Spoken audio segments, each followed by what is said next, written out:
What is up, everybody? So in today's episode, I figured it's only fair that we do the 5 things that I hate about my CSC RX4. So just like the Hawk video, it's going to be kind of difficult to find out which 5 things I hate about this bike, because I do really like it. I think I'm going to turn. Try to avoid all the traffic. Oh yeah, I'm trying a little bit of a different exhaust setup. I put the baffle back in.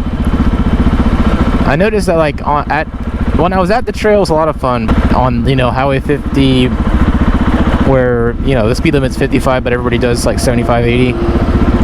It's a little loud and it's just kind of exhausting. No pun intended. But yeah, I put the baffle back in. It's kind of nice. It's got like it's still got a tone to it. But it's a lot quieter and a little less tiring, I guess. Let me know what you think. It might not sound as good on camera because the mic likes the louder exhaust, that's for sure. But I think it's just in terms of comfort, I think it's nice with this baffle in there. Plus, I can always take it off when I get to the trailhead or something. But let's get into it.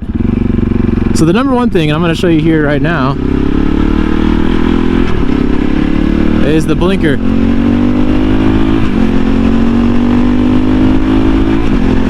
So if you see, I'm pressing the blinker like crazy, and it's not going off. I'm all the way down. Oh, there it goes. It's like it doesn't want to turn off. It doesn't like to return. It's just sort of like a pet peeve. It's not a deal killer at all. But like I have to like either just spam it or like wiggle it back side to side and then press it in at the same time. But it's so annoying. It really grinds my gears, if you know what I mean. It doesn't want to return. It just wants to keep blinking. But I mean, again, it's not a deal breaker. It's probably not like every bike too. I think I got like a 1-off on my hands here, but it's still annoying. The second thing I hate about the CSC RX4 is finding neutral. Now, if you saw there, I went ahead and got into neutral before I stopped. And I've heard from other people that that's what they have to do on other bikes too. But like for example, the Hawk 250 and other bikes, it's easier to find neutral. Like if you come to a stop in first gear, you can just pop it into neutral and relax. On this bike, you have to pre-plan neutral.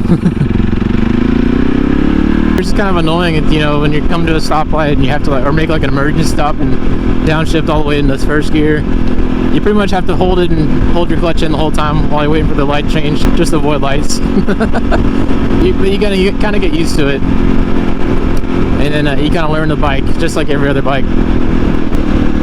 So the third thing I hate about this bike is the weight. It's kind of heavy. When you drop this thing, it's like a big ordeal. You kind of have to, you have to set the kickstand up, you have to get all prepared and then lift it up and hope it doesn't tip over the other end. Yeah, it's a little heavy. It's not too bad, but 450 pounds. Now with all the luggage and stuff, I bet it gets a lot heavier. Luckily, I haven't dropped it yet with all my luggage on it, so fingers crossed on that one. Worst case scenario, I'll probably just have to take my luggage off and then tip it back up, and then I'll be on my way.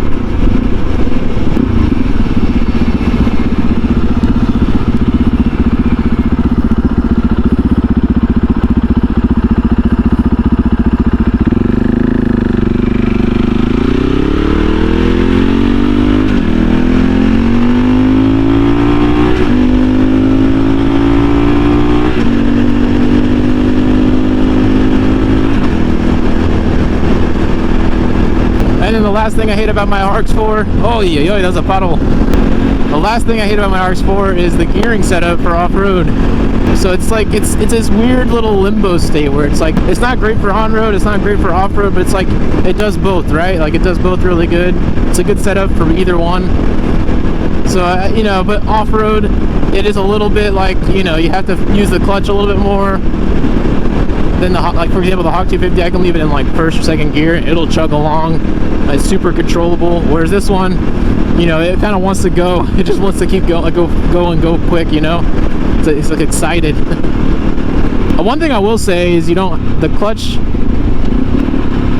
It used to be kind of grabby. Now it doesn't seem like it's grabby anymore. I don't know if I just wore in the clutch a little bit, or if it just kind of I got used to it. I don't really know, but it feels good now. So whatever happened, it's nice now. mean, you don't really have to use the clutch, I guess.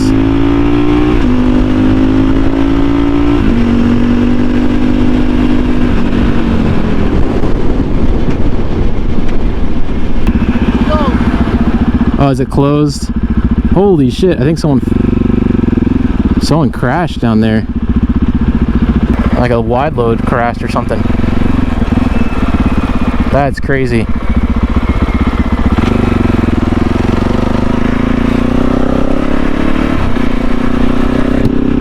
Well, I guess we're not going that way.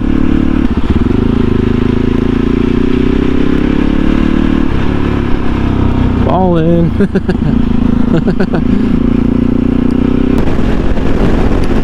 That's what I hate about my RX4. It's not much, I know. It's kind of, again, I had to nitpick for it, just like the Hawk 250.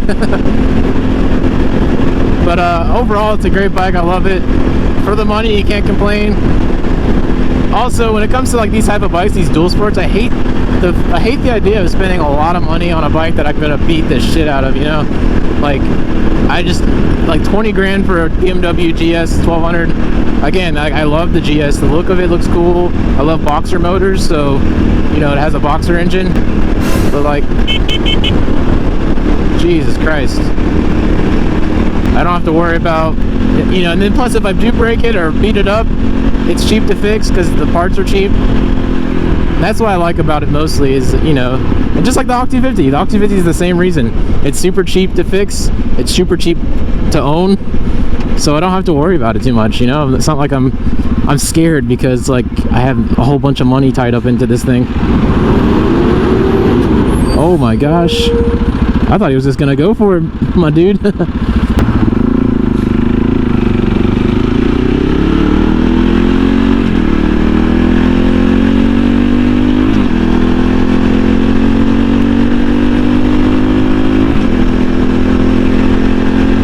It's just, you know, it's like the peace of mind, you know, I guess. It's like, if I drop it, I've been to bar, it's what, like super cheap to replace. Oh well, not the end of the world. A lot of that's why I like China bikes so much, is they're so cheap to afford. You know, it used to be back in the day that like, if you wanted to own a China bike, you had to be prepared to like throw it away one day, like it was a throwaway bike. You had your fun, and then when it was, you know, when it broke, you just threw it away because you couldn't fix it. There's no parts available, nobody worked on them. They were throwaway bikes. But with modern Chinese bikes, they're like, it's completely different. It's reverse the role. It's, you can easily get parts for pretty much any Chinese bike. They're easy to maintain. They're super reliable. You know, they're made for third world countries where they don't really take care of their bikes. So they're made to last a really long time. I mean, yeah, you have the quality assurance things where, you know, there's not somebody at the assembly line saying, yep, that one passes, or nope, that one doesn't pass. So you do have quality assurance things where, you know, not every bike's the same, but they're pretty reliable, you know?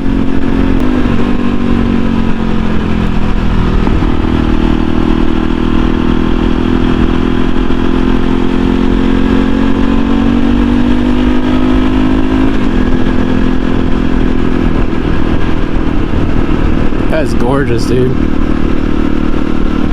I love this road, man. But yeah, that's the 5 things I hate about my RX4. I figured it was only fair. I did hate on the Hawk 250, and it was a good video title too. It got a lot of attention. So let me know what you want to see next. Let me know if you want me to do the 5 things I love about my Hawk 250 and my RX4. It might be a good next video. I hope you guys enjoyed this ride, and let me know what you think. If you own an RX4, let me know your 5 things that you hate about it. But as always, it'd be really dope if you like the video, and it'd be awesome if y'all subscribe. But until next time, I'll catch you in the next one. Peace. Yeah.